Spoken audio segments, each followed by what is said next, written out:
আইসি রে বাসটা বরণের লেগে রে। আরে বন্ধু কি অবস্থা তোর? এই তো আলহামদুলিল্লাহ। ভালো তাও স্যার হারা পুটকেটা তো আমারই মারতে এসস। আচ্ছা বন্ধু বহ বহ।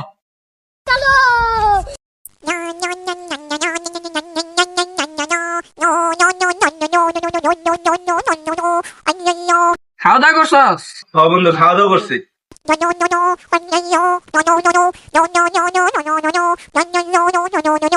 আরে বন্ধু এটা কি দরকার ছিল? আমি তো পাশে খাই এসছি, দরকার কি আমার খাওয়া দাওয়ার সম্পর্ক?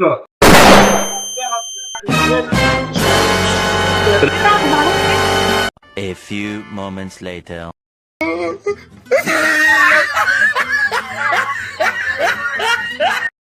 খাইতেছে শালা মোটু।